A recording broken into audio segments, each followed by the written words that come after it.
ಬಾರಿ ಅದನ್ನು ಮೀಸಲಾತಿಯನ್ನ ಮುಂದುವರಿಸುವಂತ ಒಂದು ವಿಧೇಯಕ ಇರ್ಬೋದು, ತಲಾಕ್ ವಿಧೇಯಕ, 370 ಆರ್ಟಿಕಲ್, ಕಾಶ್ಮೀರ ನಮ್ಮದು ಅಂತ ಹೇಳುವಂತ ಆರ್ಟಿಕಲ್, ಇದನ್ನ ನರೇಂದ್ರ ಮೋದಿಯವರು ಮಾಡಿದ್ರು. ನೀವು 72 ಬಾರಿ ಸಂವಿಧಾನವನ್ನ ತಿದ್ದುಪಡಿ ಮಾಡಿಬಿಟ್ಟು ಈಗ ತಾವು ಹೇಳ್ತಾ ಇದ್ದೀರಾ ಸಂವಿಧಾನದ ಪರವಾಗಿದ್ದೀರಿ ಅಂತ. ನಾನು ಸಣ್ಣ ಎರಡೆರಡು ಉದಾಹರಣೆಗಳನ್ನು ಕೊಡ್ತೀನಿ ಅಧ್ಯಕ್ಷರೇ. ತಾವು ಸ್ವತಃ ಪರಮೇಶ್ವರ್ ಅವರು, ಪ್ರಧಾನಿ ಜವಾಹರ್ಲಾಲ್ ನೆಹರು ಅವರು ರೆಕಾರ್ಡಲ್ಲಿ ಬಂದಿರೋದು ಹೇಳ್ತಾ ಇದ್ದೀನಿ. ಭಾರತೀಯರಿಗೆ ಎಲ್ಲದರಲ್ಲೂ ದೇವರನ್ನ ಕಾಣುವ ಅಭ್ಯಾಸವಿದೆ. ಜವಾಹರ್ಲಾಲ್ ನೆಹರು, ಭಾರತೀಯರಿಗೆ ಎಲ್ಲದರಲ್ಲೂ ದೇವರನ್ನು ಕಾಣುವ ಅಭ್ಯಾಸವಿದೆ. ನೀವು ಸಂವಿಧಾನವನ್ನು ಕೊಲ್ಲಬೇಕಾದರೆ ಅದನ್ನು ಪರಮ ಪವಿತ್ರವಾಗಿ ಮಾಡಿ.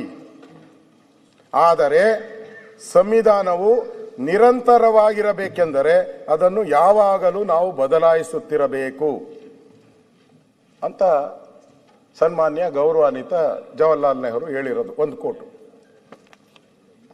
ಬಹುಶಃ ಬಾಬಾ ಸಾಹೇಬರು ಬದುಕಿದ್ದಾಗೆ ಕಾಂಗ್ರೆಸ್ ಅವರು ಅವರಿಗೆ ಗೌರವ ಕೊಟ್ಟಿದ್ದಾರೆ. ಕಾಂಗ್ರೆಸ್ ಅವರು ಬದುಕಿದ್ರು ಆಗ, ಈ ಸಂವಿಧಾನ ತಿದ್ದುಪಡಿ ಆದಾಗ. ಆಗ ಬಾಬಾ ಸಾಹೇಬ್ ಅಂಬೇಡ್ಕರ್ ಅವರು ಹೇಳ್ತಾರೆ, ನನ್ನ ಹತ್ರ ಪುಸ್ತಕನೂ ತಂದಿದ್ದೀನಿ, ಅಲ್ಲಿ ತೋರಿಸ್ತೀನಿ ನಿಮ್ಗೆ. ಒಮ್ಮೆ ಹೇಳ್ತಾರೆ, ನಿಮ್ಗೆ ಅದು ಓದಿದ್ದೀರಾ ಅಂತ, ನಾನೇ ಸಂವಿಧಾನವನ್ನು ಸುಟ್ಟು ಬಿಡುತ್ತೇನೆ. ಅಂಬೇಡ್ಕರ್ ಒಂದ್ಸರಿ ಹೇಳಿದ್ದಾರೆ.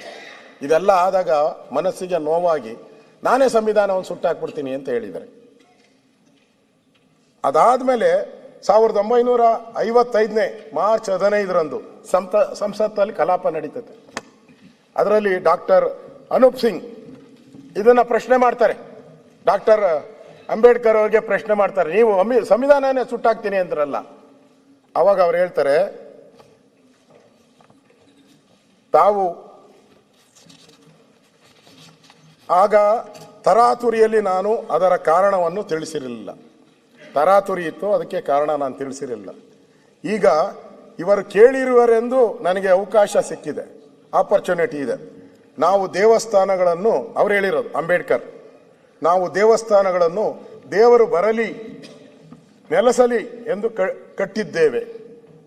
ಆದರೆ ದೇವರನ್ನು ಪ್ರತಿಷ್ಠಾಪಿಸುವ ಮೊದಲೇ ಪಿಚಾಚಿಗಳು ಒಕ್ಕರಿಸಿ ಕೂತಾಗ ದೇವಸ್ಥಾನವನ್ನು ಕೆಡವದೆ ಮತ್ತೇನು ಮಾಡಲು ಸಾಧ್ಯ?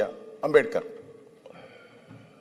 ನಮಗೆ ಅಸುರ ಶಕ್ತಿಗಳು ಕೂರುವುದು ಬೇಕಿಲ್ಲ, ದೇವರು ಬಂದು ನೆಲೆಸಬೇಕೆಂಬುದು ನಮ್ಮಿಚ್ಛೆ.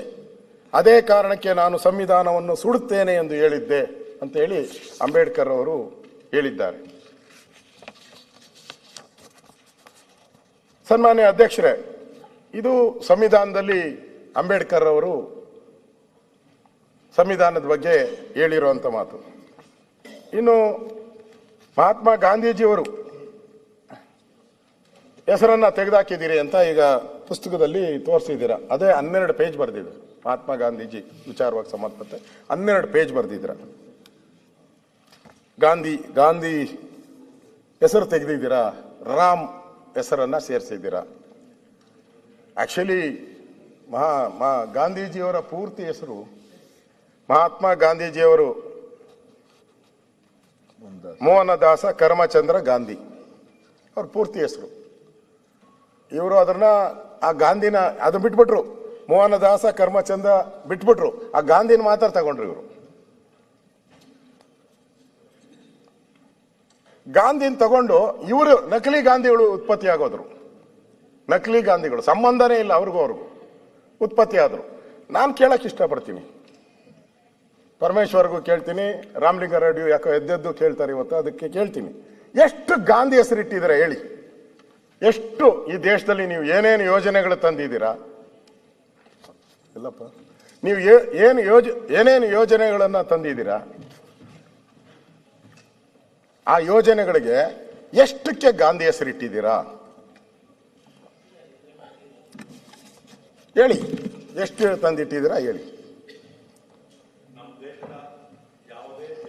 ಹೋಗಿ ಯಾವುದೇ ತಾಲೂಕು ಕೇಂದ್ರಕ್ಕೆ ಹೋಗಿ ದೇಶದ ಎಲ್ಲ ಭಾಗದಲ್ಲೂ ಗಾಂಧೀಜಿಯವರ ಹೆಸರಲ್ಲಿ ಲೇಔಟ್ಗಳು, ರಸ್ತೆಗಳು, ಸ್ಟ್ಯಾಚ್ಯೂಗಳು.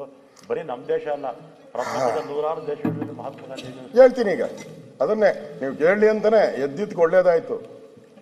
ನೀವು ಎದ್ದಿದ್ದು ಒಳ್ಳೇದಾಯ್ತು. ಗಾಂಧೀಜಿ ಅಂತ ಏನೇನು ಹೆಸರು ಇಟ್ಟಿದ್ದಾರೆ ಅಂತ ಹೇಳಿದ್ರು. 4 ಹೆಸರು ಅವ್ರ ಬಾಯಲ್ಲಿ ಬರಲಿಲ್ಲ. ಅಲ್ಲಿಟ್ಟಿದ್ದೀನಿ, ಇಲ್ಲಿಟ್ಟಿದ್ದೀನಿ, ಅಲ್ಲಿಟ್ಟಿದ್ದೀನಿ ಅಂತ ಹೇಳಿದ್ರಿ. ಬರಲಿಲ್ಲ, 4 ಹೆಸರು ಬರಲಿಲ್ಲ. ಅಧ್ಯಕ್ಷರೇ,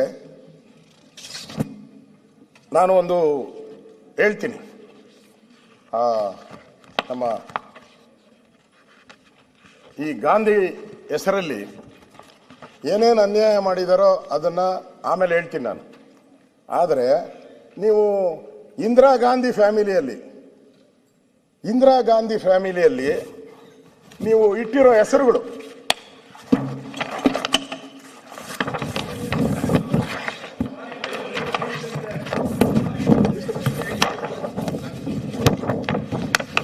ಅಂದ್ರೆ ಒಂದಲ್ಲ, ಇದು ಡಬಲ್ ಪೇಜ್ ಮಾಡ್ಕೊಂಬಿಟ್ಟಿದ್ರಿ. ಇದೇ ಏನಾನ ಮಾಡ್ಕೊಂಡಿದ್ರೆ ಇನ್ನೂ ಜಾಸ್ತಿ ಓಡೋದು, ಇವರು ಡಬಲ್ ಹೋಗೋದು. ಬೇಡ, ನಮ್ಮ ಅಧ್ಯಕ್ಷರು ಪಾಪ ನನ್ನ ಆರೋಗ್ಯ ಎಲ್ಲ ವಿಚಾರಿಸ್ಕೊಂಡು ಮಾತಾಡೋಕೆ ಅವಕಾಶ ಕೊಟ್ಟಿದ್ದಾರೆ. ನಮ್ಮ ಅಧ್ಯಕ್ಷರು ಅವ್ರೀಗ, ನಮ್ಮ ಅಧ್ಯಕ್ಷರವರು. ನೀವು ಎಷ್ಟಿಟ್ಟಿದ್ದೀರಾ? ಸುಮ್ಮನೆ 4-5 ಓದ್ತೀನಿ ಅಷ್ಟೇ, ನಾನೇನು ಜಾಸ್ತಿ ಓದಲ್ಲ. ಓದ್ರೆ ಬೇಜಾರು ಮಾಡ್ಕೊಂತೀನಿ.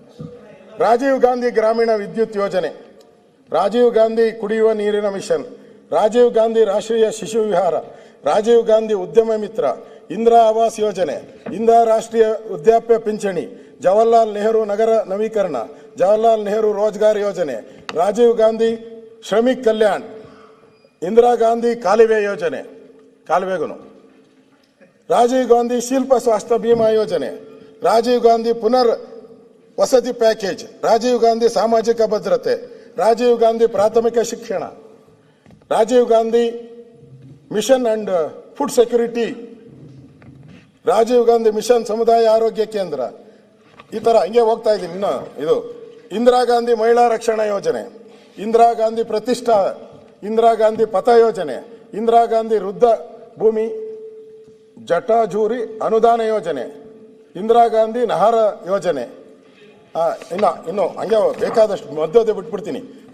ರಾಜೀವ್ ಗಾಂಧಿ ವಿವಿ olympic Mumbai, Rajiv Gandhi beach ball kabaddi, Rajiv Gandhi ಕೊನೆಗೆ ಬಂತು ನಾಗರಹೊಳೆ.